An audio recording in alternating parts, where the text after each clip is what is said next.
Olá pessoal, tudo bem? Mais uma vez eu estou com vocês no programa Mais Cidadão. Mas eu tenho uma notícia boa. O programa Mais Cidadão tomou uma iniciativa. Entrou em contato com o Hemocentro da Unicamp, que nessa época do ano recebe poucas doações pelo inverno e agora, sobretudo, por causa da pandemia. Um time de futebol de meninos do São José, que é do bairro Jardim São José, em Campinas, com a iniciativa lá do Ney Ribas, do Edson Souza, vieram até mim, conversamos, entramos em contato com o Hemocentro, fizeram a inscrição deles dentro do site do Hemocentro da Unicamp e aí deu certo. Eles vão fazer a doação de sangue. Não pode mais como grupo, mas individualmente eles vão fazer um atrás do outro e vão mostrar um grande exercício de cidadania.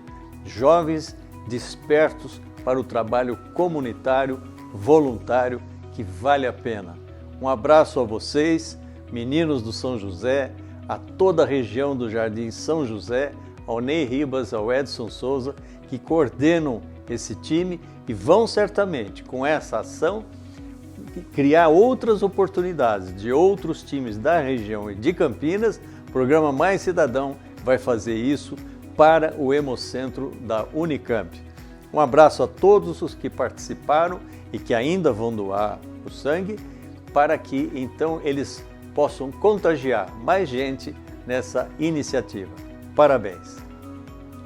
O programa Mais Cidadão de hoje traz o Dr. César Babler. Ele que é advogado, trabalha com direito constitucional, é mestrando em educação, é uma pessoa que coordena nacionalmente programa de pós-graduação em direito público, escreveu vários livros e a gente tem uma alegria de contar com ele aqui no nosso programa. Ele que vai falar sobre os direitos das pessoas em plena pandemia. Vamos analisar isso junto com ele. Tenho certeza de que você vai aprender muita coisa e vai poder tirar suas dúvidas em relação aos direitos fundamentais de cada pessoa na pandemia.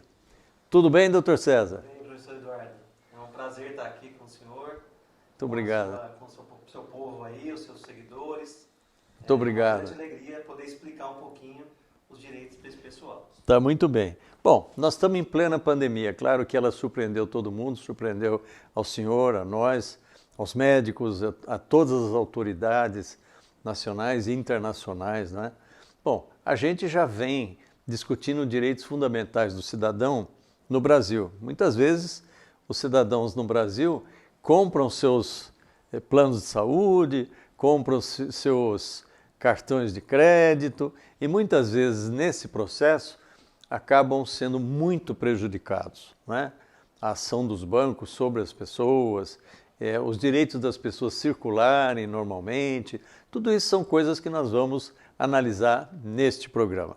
Queria que o senhor fizesse uma consideração inicial sobre os direitos do cidadão, como eles se revelam na Constituição, nas leis, quais são os direitos básicos e como a gente pode proteger o cidadão contra qualquer tipo de ameaça. Então, professor, é interessante porque esse programa chama Mais Cidadão e a Constituição Federal de 88 é chamada Constituição Cidadã, né? Coincidentemente, é interessante isso. Por que cidadã? Ulisses Guimarães, na promulgação da Constituição, ele falou: promulgamos a seguinte Constituição Cidadã, porque ela é farta em direitos individuais, ela é farta em direitos fundamentais. E o que significa isso? O povo brasileiro nunca teve tantos direitos reconhecidos numa Constituição antes dessa. A nossa Constituição é muito boa, é muito farta em direitos fundamentais. E o que seriam direitos fundamentais? Então você fala, deve ser direito de liberdade, direito à vida, é muito mais que isso, né?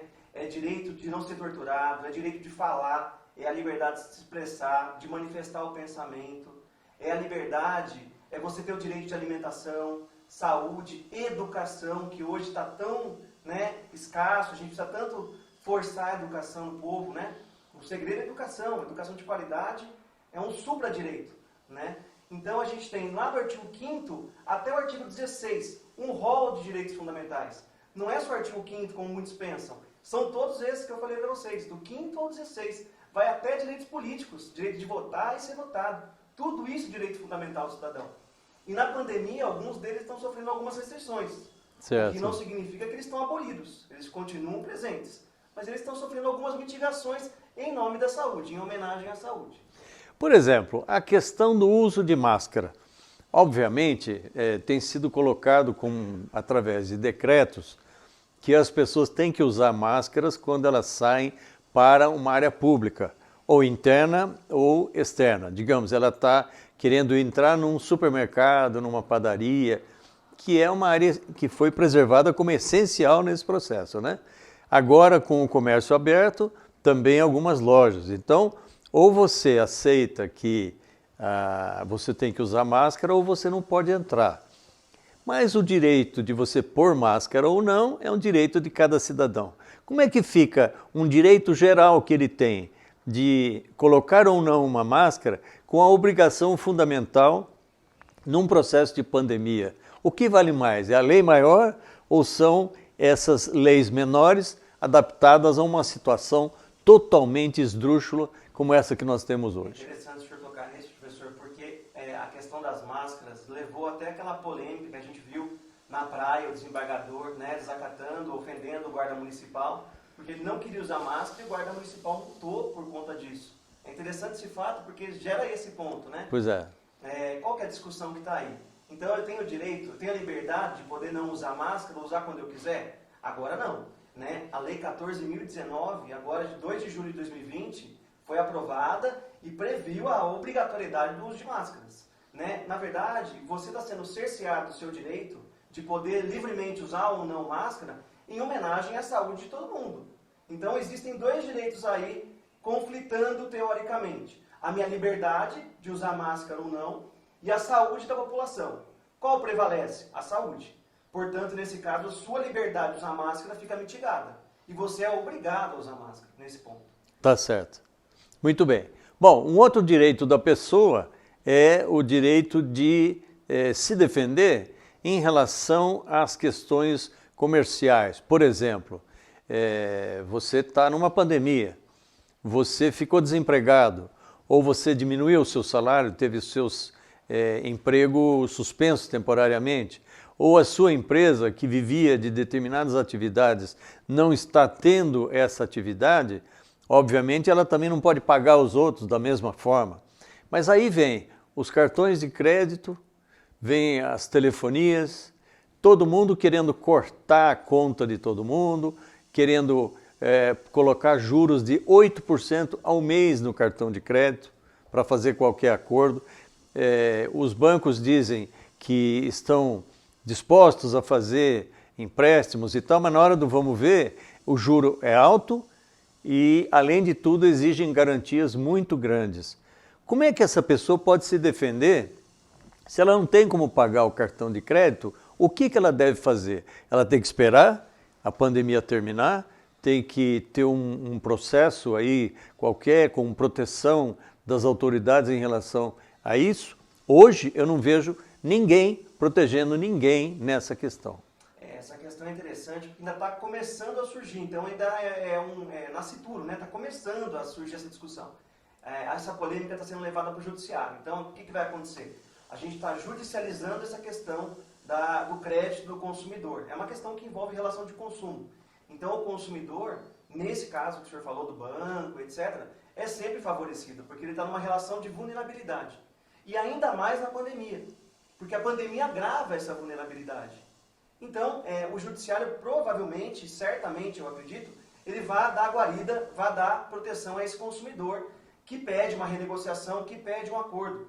Inclusive, os próprios ministros do STF têm falado no futuro do direito. E esse futuro vai desembocar na negociação, na arbitragem, na mediação. É um novo direito. E acho que então os bancos, os planos de saúde vão acabar tendo que se flexibilizar e se adaptar a esse novo mundo que está surgindo.